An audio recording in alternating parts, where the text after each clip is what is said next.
Hello बच्चों। यह लिखा है a solid sphere rolls rolls मतलब बिना slipping down to different incline planes of same height but different inclination. Clear है? हाइट सेम है बट इनके थीटा अलग अलग हैं। तो चलो सबसे पहले तो हम लोग यहाँ पे निकाल लेते हैं कि मान लो कोई भी ये सॉलिड स्फीयर है। क्लियर? किसी भी एंगल थीटा का ये इंक्लाइन है। पहले हम इसका एक्सेलरेशन फाइंड करते हैं क्योंकि यहाँ पे टाइम पूछा गया है। तो यहाँ पे सबसे पहला हम लोगों ने फोर्स जो mg था मैंने mg के कंपोनेंट्स कर दिए। यहाँ पे लगेगा mg साइन थीटा, इधर कहीं पे आ जाएगा mg कॉस थीटा। क्लियर? यहाँ कहीं पे आएगा नॉर्मल।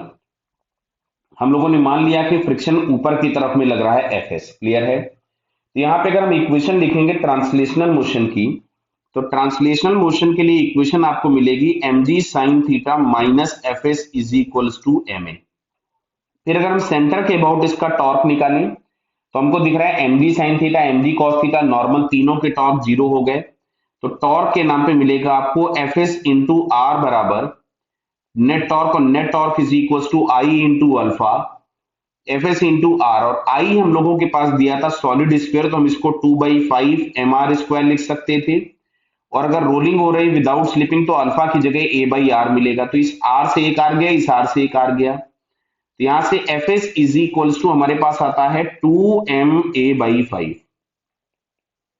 एक काम करते हैं, इस एफ एस को उठा के हम लोग इक्वेशन नंबर 1 में पुट कर देते हैं। तो यहां से हम लोगों को मिलेगा mg sine theta minus 2ma/5 is equals to m into A. इसको अगर हम उधर ले गए तो मिलेगा ma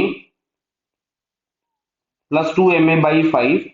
तो ये दिख रहा है हम लोगों को यहां से मिल जाएगा 7ma/5। क्लियर है? और इज इक्वल्स टू हम लोगों के पास यहां से आ रहा है mg साइन थीटा, m से m कैंसिल हो गया।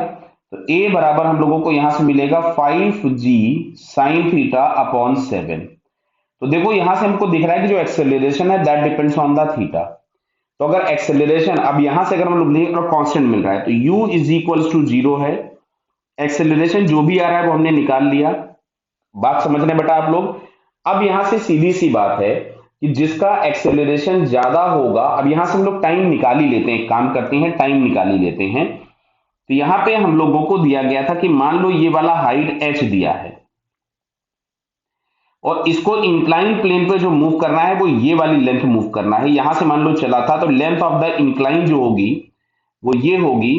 तो इसको अगर हम लोग लिखें तो जिसको हम l मान लीजिए लिख देते हैं, तो हम लोगों को क्या l sine theta is equals to h मिलेगा।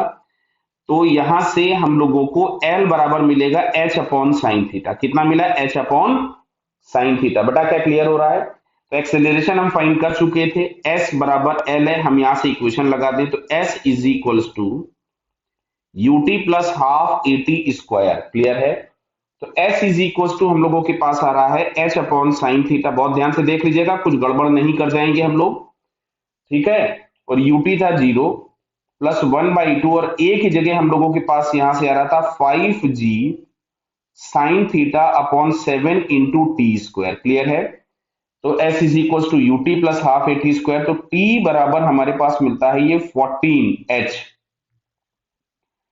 Upon 5g sine square theta का root.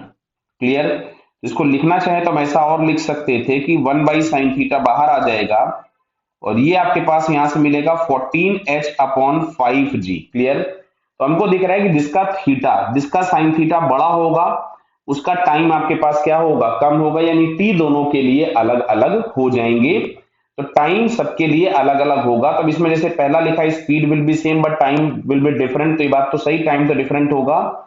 Speed and time both will be same गलत है, speed and time both will be different. तो बेटा हम लोगों को स्पीड के लिए निकालना पड़ेगा। तो अच्छा, स्पीड के लिए हम लोग बहुत बार बोल चुके हैं कि अगर प्योर रोलिंग मोशन होता है तो किसी तरह की कोई भी एनर्जी में लॉस नहीं होता है। तो जो इनिशियल एनर्जी थी that is purely in form of potential energy, और बॉटम पे जब पहुंचेगा तो काइनेटिक एनर्जी में कन्वर्ट हो जाएगी, मतलब half M V square plus half I omega square. तो यहां से हम लोग लिख रहे हैं M G H is equals to, मैंने इसको चलिए एक टर्म में और लिख दे रहा हूं, यहां पे अभी आपके पास एक लाइन और लिख देता हूं मैं। ये half M V square plus 1/2। अच्छा आई को आई पढ़ा रहने दो, स्फीयर का है, और ओमेगा की जगह हम लोग लिख देंगे वी बाई आर अगर प्योर रोलिंग हो रही है तो। अब अच्छा देखो, इस एक्सप्रेशन से हम लोग जो वी फाइंड करेंगे उसमें कहीं भी थीटा नहीं दिख रहा है आपको। भाई हाइट तो दोनों की सेम दी थी ना एच, तो थीटा कहीं भी नहीं दिख रहा है, मतलब थीटा चेंज करने से स्पीड में कोई चेंज नहीं हो रहा है बट टाइम में चेंज हो रहा है, तो time will be different but speed at the bottom will be same. तो ये अगर हम ऑप्शन देखें तो speed will be same but time will be different, तो ये हमको फर्स्ट वाले ऑप्शन में दिख रहा है। क्लियर बेटा? So finally it's first answer is correct. Clear? Okay, all the best.